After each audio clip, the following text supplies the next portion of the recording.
All right, Bears fans, let's dive deep into the preseason opener against the Miami Dolphins and break down some of the notable performances, grades, and what all of this means for Chicago moving forward.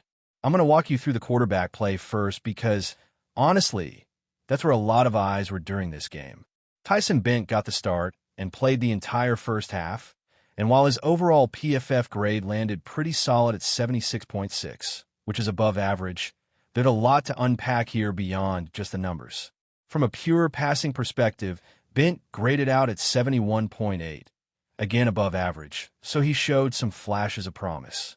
One of the interesting stats PFF tracks is big-time throws, which basically highlights the quarterback's ability to make those game-changing, difficult passes under pressure or in clutch moments.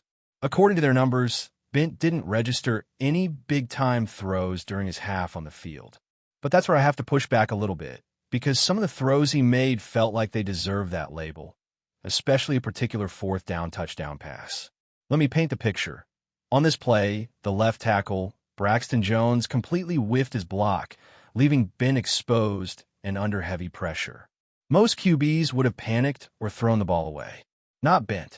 He hung in there, stayed calm, and delivered a nearly perfect pass to the back of the end zone for a touchdown. That's exactly the kind of throw you'd call clutch, high anticipation, and a game saver. In my eyes, definitely a big-time throw.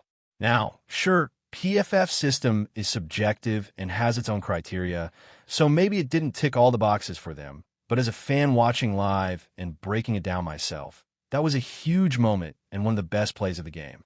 Another pass that stood out was a deep-out route to Devin Duvalier on a 3rd and 15. Bent was pressured, took a hit, but still got the ball out accurately and quickly enough for a completion. Again, maybe not officially a big-time throw in PFF system, but it was an excellent play under duress. So, while the official stat sheet says 0 big-time throws, I'm willing to argue that Bent showed some impressive poise and playmaking ability beyond what the numbers say. Looking at his raw stats, Bent went 13 of 19 for 103 yards with 1 touchdown and 1 interception, finishing with a QB rating of 77.3. The stat line isn't eye-popping, but it was a mixed bag, a couple of 3-and-outs to start off, but then that monster 94-yard touchdown drive, which really showcased his potential. The interception on the 4th drive was a setback, no doubt, but those kinds of ups and downs are typical for a young quarterback still getting his feet wet. Now, shifting to Case Keenum, who came in for the second half. As expected, Keenum looked steadier and more experienced. His PFF overall grade was an impressive 86.8, and his passing grade was even higher at 87.6. Obviously, Keenum isn't known for scrambling or making plays with his legs, and that showed here, but he made up for it with smart decision-making and accuracy. He earned 2 big-time throws on the day.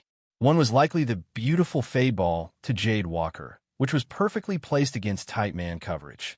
The other might have been the little scramble-up touchdown pass to Deion Hankins, where Keenum managed to buy time and deliver an accurate throw despite pressure. Keenum held the ball a bit longer than Bent, with an average time to throw of 2.93 seconds, still under 3 seconds, which is generally positive. It's fascinating to consider how the Bears coaching staff will manage the quarterback situation moving forward. Is this truly a QB2 competition?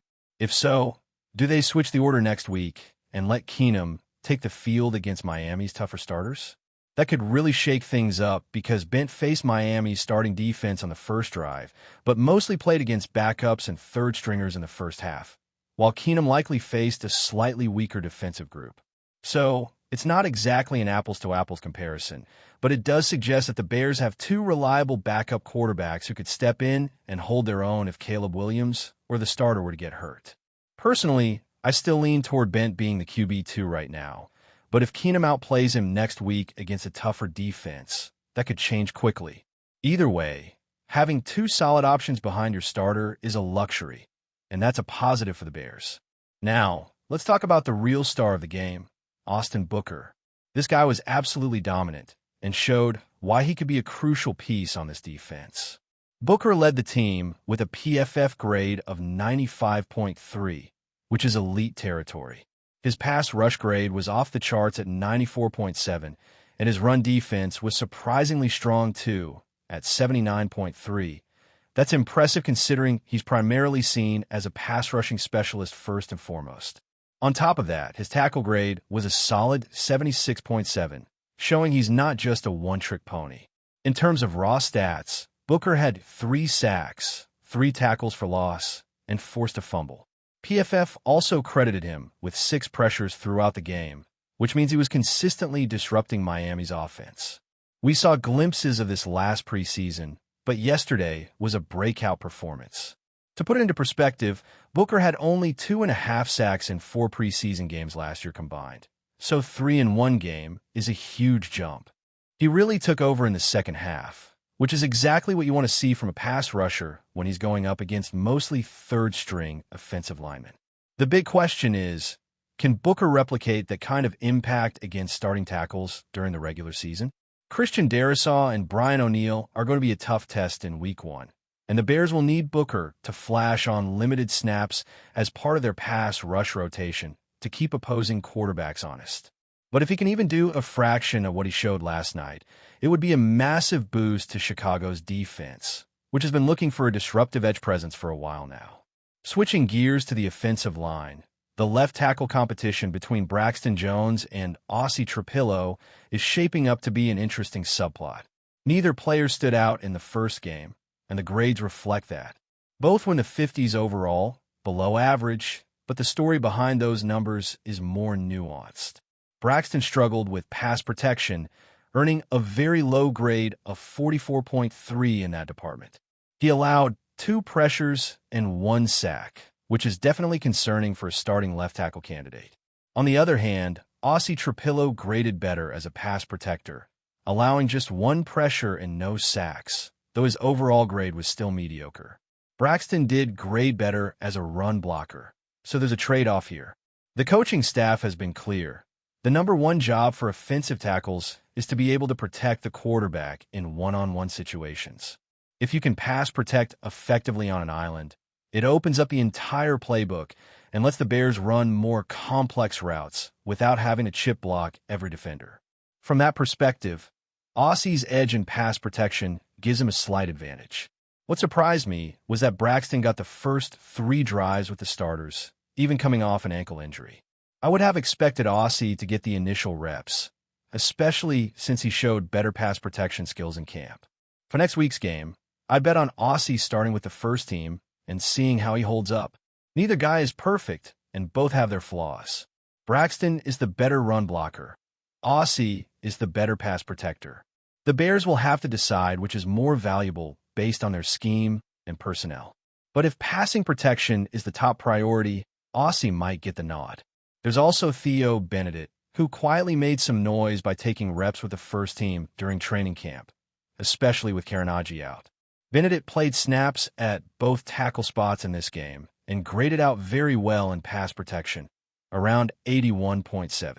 Now, it's a stretch to say he could jump all the way to starting left tackle, but he's trending toward making the roster as a valuable backup or swing tackle. He's definitely a guy to keep an eye on as camp progresses. Now, on the defensive side, let's talk corners, which is always a hot topic. Didn't Enright blow his chance at CB2? It's hard to say he completely blew it, but his performance was far from inspiring. Then got beat multiple times in coverage, missed a couple of tackles, and overall graded poorly in just 16 snaps. When you play limited snaps and don't perform well, your grade takes a big hit. Meanwhile, Tyreek Stevenson got similar playing time, but wasn't targeted once. The fact that quarterbacks avoided throwing his way is a good sign, suggesting he covered well enough to deter throws or quickly broke up potential completions. In this battle for the CB2 role, Stevenson definitely gained the upper hand last night. It was smart by the coaches to play them side by side and give them equal reps, the best way to truly evaluate who deserves the spot. If I had to put money on it, I'd say Stevenson is in the lead right now. There's also Terrell Smith, who exited the game early with a groin injury, but looked very solid before that. He had a near pick 6 that slipped away, but otherwise made plays in coverage, showing he could be a valuable piece in the secondary. At linebacker, Noah Sue's grade was a little rough at 39.9 overall, which seems harsh given some of the plays he made. He excelled as a run defender and downhill blitzer, stuffing a 4th and goal at the 1-yard line and punching out a ball to create a turnover chance. His coverage grade was low, possibly due to a couple of missed assignments or lost coverage moments. But overall, he looks like the front runner to be the Bears' 3rd linebacker, especially given his run-stopping ability. Some other names worth noting.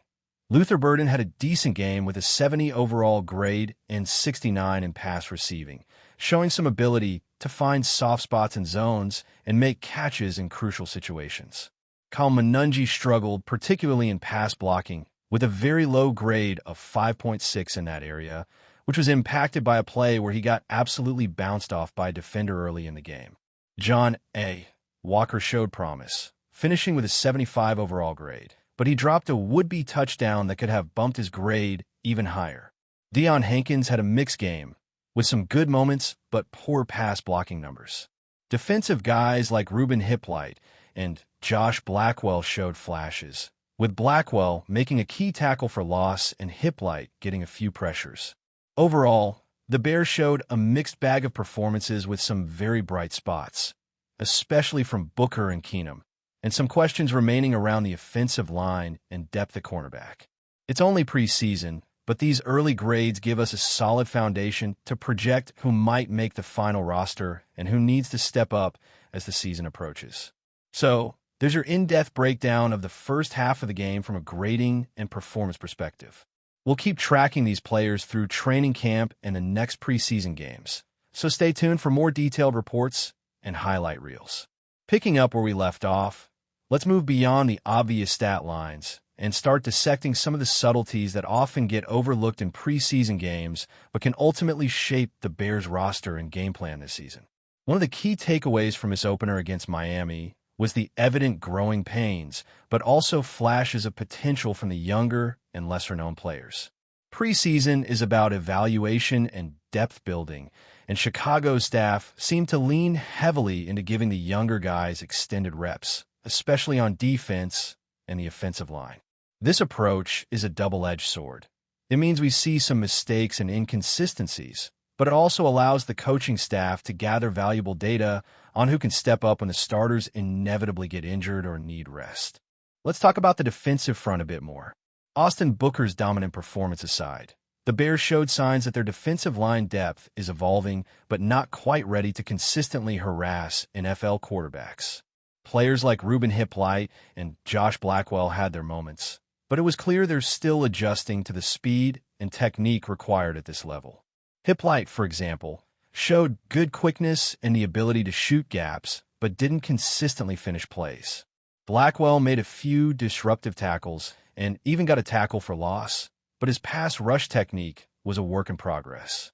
This is crucial because the Bears' defensive identity hinges on a disruptive front that can generate pressure without relying solely on blitzes or coverage sacks.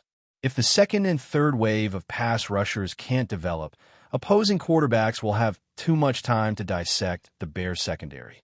Speaking of the secondary, the cornerback situation remains one of the biggest question marks. Tyreek Stevenson's strong coverage with 0 targets thrown his way is a promising sign, but it's still preseason, and that often means quarterbacks test lesser-known corners a bit more. That he wasn't targeted could mean Miami's coaches preferred to avoid throwing into a potentially risky matchup, or simply that the game script didn't create the opportunity. Either way, Stevenson's confidence and discipline in coverage stood out. Nan Wright, on the other hand, struggled, which is concerning given the investment and hype around him. His lapses in coverage and tackling will have to be cleaned up quickly if he wants to keep his spot on the roster. The cornerback room is still very much in flux, and it wouldn't be surprising to see the Bears bring in additional competition through practice squad signings or late roster moves. The safety spots were also interesting. Terrell Smith's early exit due to a groin injury took some steam away from his evaluation, but he showed enough in limited snaps to suggest he could be a solid rotational player. The Bears have been searching for stability at safety for some time now, and Smith's ability to play both in coverage and in run support could earn him a spot, assuming he recovers fully. Depth here is crucial, especially given the increasing frequency of complex passing offenses that require safeties to read plays quickly and cover a lot of ground.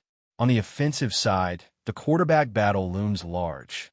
Tyson Bent's performance with a mixture of encouraging and frustrating moments. His ability to keep calm under pressure and deliver on a critical fourth-down touchdown pass was a highlight, but his decision-making showed room for improvement. That interception on the fourth drive, for instance, was a costly error that derailed momentum. Young quarterbacks often make these mistakes, and Bent is no exception. What impressed me was his composure after that throw. He didn't let it rattle him, and he continued to execute plays effectively. This mental toughness is just as important as physical skills when it comes to winning quarterback jobs. Case Keenum, the veteran, offered a contrasting style: calm, methodical, and accurate. His experience showed in his ability to avoid turnovers and deliver key throws, including that well-placed fade to Jade Walker and the improvised touchdown pass to Deion Hankins.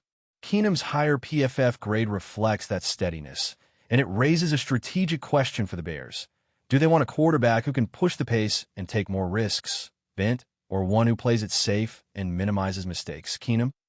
Given that neither is the long-term starter, it's likely the Bears will want to evaluate how each fits into the offense, particularly in terms of chemistry with receivers and ability to run the playbook efficiently. One thing that stood out to me was the difference in how the offensive line performed depending on who was under center. With Bent, the line struggled more in pass protection, allowing multiple pressures and a sack. When Keenum came in, the line seemed more composed, which could be partly because of the difference in time to throw and style of play. Keenum's slightly longer time to throw might have helped the linemen settle their blocks better, or perhaps the defensive personnel on the field changed in the second half. Either way, it suggests that the offensive line still needs to improve its consistency and technique in pass protection to support both types of quarterback play. The battle at left tackle is a critical subplot because the left tackle is the cornerstone of any offensive line protecting a right-handed quarterback's blind side. Braxton Jones and Ossie Trapillo both showed flaws that need to be addressed.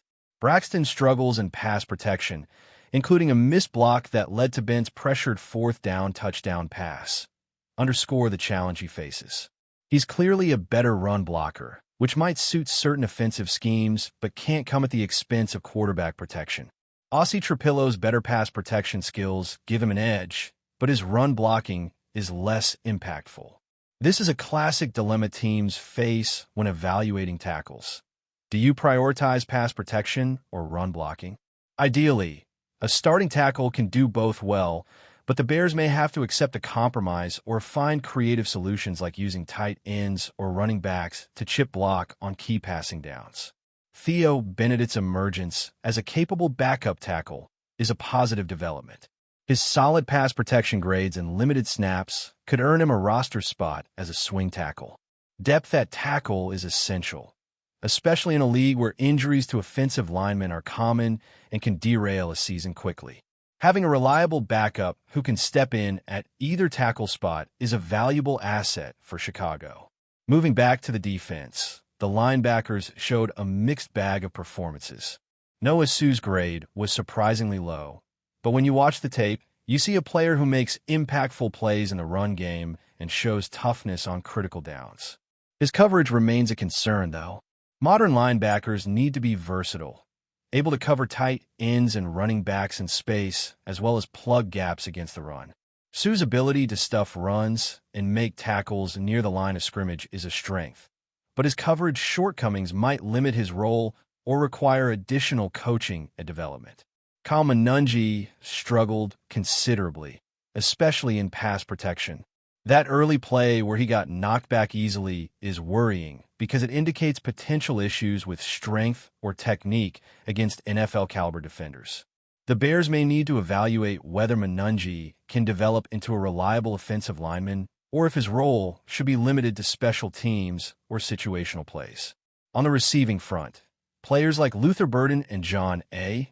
Walker showed promise, each earning respectable grades for their route running and catching ability. Burden's ability to find soft spots in zones and make contested catches is encouraging, particularly in an offense that will need reliable intermediate options to help sustain drives. John A. Walker's dropped touchdown was a missed opportunity, but didn't overshadow his overall solid performance. Deion Hankins showed flashes as well, but needs to improve his pass blocking, which is crucial for receivers running routes in tight spaces or on screen plays. A major shakeup is reportedly brewing in the NFL, as whispers around the league suggest that the Chicago Bears could be parting ways with their star running back, DeAndre Swift. This potential move has sent shockwaves through fans and analysts alike, stirring a whirlwind of speculation about the future of both the player and the team. Sources close to the organization hint that negotiations have reached an unexpected point, where the Bears might be willing to explore a trade despite Swift's undeniable talent and value on the field. The rumor mill has been buzzing, with insiders speculating about the motivations behind such a decision, which seems counterintuitive given Swift's recent performances. Could financial considerations be driving the Bears to make this bold move? Or perhaps internal dynamics and team strategy shifts are prompting this surprising development? Whatever the case, the possibility of DeAndre Swift donning a different jersey next season has sparked intense discussions about the potential impact on Chicago's offensive scheme. Fans are left wondering if the Bears are ready to rebuild around new pieces or if this move signals a larger shakeup in the team's roster. The NFL community is closely watching to see if this rumble will materialize into a concrete trade or remain just a fleeting rumor. Further reports indicate that the Bears' front office may be leveraging Swift's market value in the hopes of acquiring multiple assets in return, possibly draft picks or other players who can contribute immediately. The running back's dual threat ability as both a rusher and receiver has made him one of the most versatile players in the league, making any talk of his departure all the more surprising. Industry insiders suggest that this potential trade could dramatically alter the competitive balance within the NFC North Division, as rival teams would likely jump at the chance to add such a dynamic player to their rosters. Meanwhile, the Bears' coaching staff might be contemplating a shift in offensive philosophy, possibly focusing more on passing strategies or developing younger backs. The speculation around this potential deal has also fueled debates about the Bears' long-term vision and their commitment to building a contender around their current core. If the trade rumors are true, it may signify a pivotal moment in the franchise's trajectory, potentially accelerating a rebuild or signaling a change in leadership priorities. As the rumor intensifies, questions remain about how swift the negotiations might conclude and which teams will emerge as frontrunners in acquiring Swift.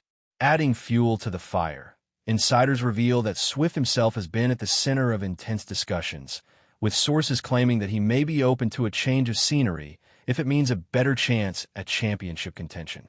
The running back's talent and youth make him a coveted asset, and teams with playoff aspirations could view this as a rare opportunity to bolster their backfield. The Bears' locker room dynamics have also been under scrutiny, with rumors suggesting that there might be differing opinions on the team's direction, possibly contributing to the decision to entertain trade talks. Meanwhile, analysts speculate that this move could reshape the Bears' salary cap situation, freeing up funds to pursue other key players or to invest in their offensive line, which has been a point of concern.